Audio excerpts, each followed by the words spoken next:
Are you tired of your YouTube videos not getting any views? Well, consider TubeBuddy. I've used TubeBuddy for years to scale up my YouTube channel. Now we're sitting over 200,000 subscribers. TubeBuddy is a browser extension that offers a ton of built-in productivity and time-saving services to take your channel to the next level. Use my link in the description to get started with TubeBuddy and level up your channel. Your boy is back. The bounce is back. WBC President Mauricio Sulaiman now apologizes and says, I'm sorry for Yildrim. Sorry for making Canelo Yildrim. And he talks more about that. So I'm going to talk about it.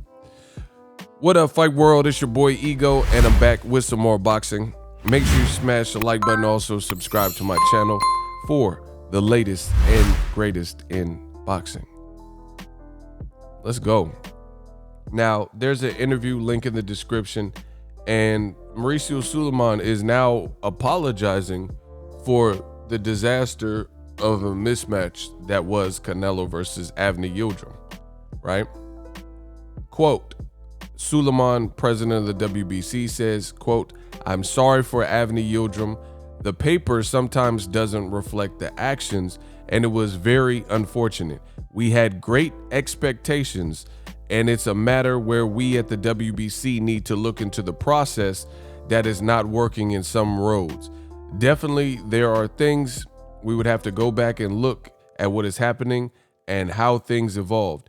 As I say, Canelo Alvarez was tremendously successful. He was in great shape, and the stage should have been for a much greater fight. Tremendous. He's got a sight in unifying the whole division. That's a process and how it begins. And we could see a very active year, and hopefully it'll continue to be like that for Canelo and boxing. A tremendous match, and it's going to be a sensational fight.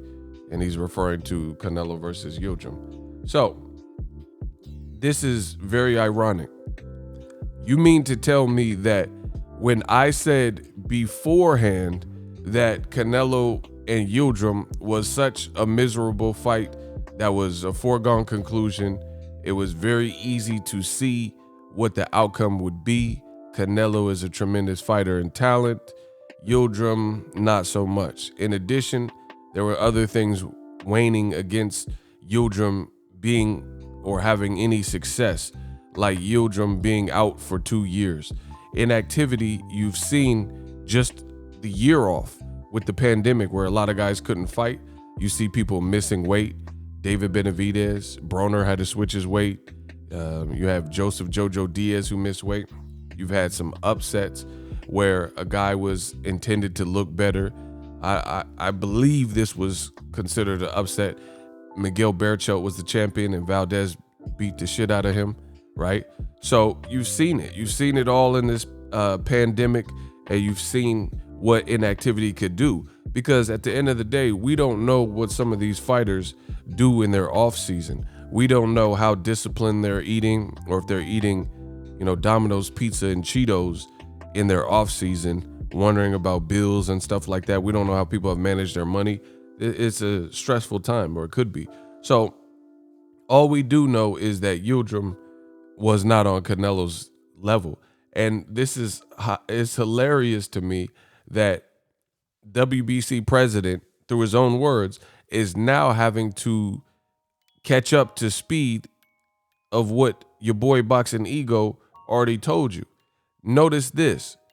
The WBC president post-fight, when it plays out and it's non-competitive and it was just kind of wasted people's time, it just showed Canelo is a great fighter, and it showed that the Yildrim fight was a mismatch, right?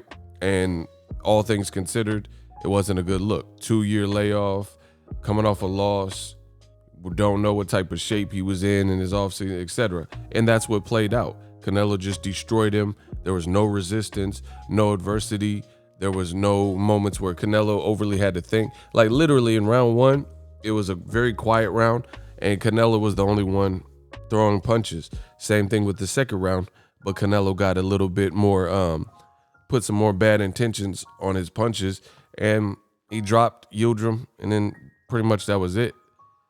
So it just wasn't a good fight. How do you have a football stadium like the Miami Dolphins stadium, all these pyrotechnics and fireworks and concert performances for that undercard and that main event? And that's what you hear WBC president saying, oh, we got to re-examine things, and it should have been a much greater fight. So once again, Ego Stradamus strikes again. They say that I'm hating and I don't know what I'm talking about. But if you look at it, I don't have to come from behind after things are said and done and say, hey, I was wrong. It was a tremendous fight that should have happened. However, on the flip side of the coin, the WBC president, he authorized this fight. Him and his committee made for this fight, and he's the one having to now say, after all the feedback that pours in from an event like that, he's the one that has to now apologize and say, I'm sorry. So Suleiman is the new Ruben Studdard. Sorry for 2021. I don't have to apologize. I could just maintain what I've been saying, and you won't see me apologize. I'm never going to apologize for speaking my truth, and then the world gets to see why that truth was spoken. So all in all, you have people like Teddy Atlas, who said that was basically bogus, and he said, here's an idea, put Canelo in with some real competition. That's how you could probably get, a better fight or potentially someone to beat him. Edgar Berlanga said he punched a punching bag. So you can say whatever you want. I mean, the upside is really for Canelo and his family, because he gets to rob the bank and make a ton of money that DAZN put up for an event like that, and then now it's really the same thing with the Saunders fight. Now, I would say the Saunders fight is a bit better than Yildrim, but Billy Joe Saunders is also not a favorable style to watch, and I don't think it'll be as electric as some people are probably thinking. Billy Joe Saunders, he does things in his personal life that could create controversy or could, put shame on this fight or whatever. He's had his license pulled for misconduct and all types of things like that. So yeah, he has a belt, but who did he beat to get that belt? So, Canelo can continue fighting fights like this, but good luck doing it in America. I mean, I guess as long as DAZN's going to pay you, but at the end of the day, I don't know if you're winning over new fans with performances like this, So I just had to make this follow-up video. The WBC is now saying sorry. And the other thing is, there's pictures all over the internet of Avni Yildrim's team and manager with the WBC president in Mexico. And they look pretty cordial. They look buddy-buddy, fraternizing and stuff like that. So it's no wonder that politics come into play. And Canelo sparred with Avni Yildrim. So it looks like you just gave a massive payday to somebody that you're cool with, you know what I'm saying? So it's like it's an easy fight, and you've worked with him in the past. You have no ill will towards him, etc. So you just hooked your boy up or something. It's like giving your employee discount to a non-employee. Someone that comes in, like you work at Best Buy and you give the Best Buy employee pricing to a person, or you give them a discount because you know them. Like that's what this whole situation looks like. So the politics continue to corrupt the sport of boxing. Now you got Suleiman acting like he couldn't see this happening, which is ironic. I'm sorry for Avni. The paper sometimes doesn't reflect the actions. But what do you mean? How do the paper not reflect the actions? The man has never won any big fight. He had been stopped by Chris Eubank in 3 rounds, and Chris Eubank has losses too, like to George Groves, Billy Joe Saunders.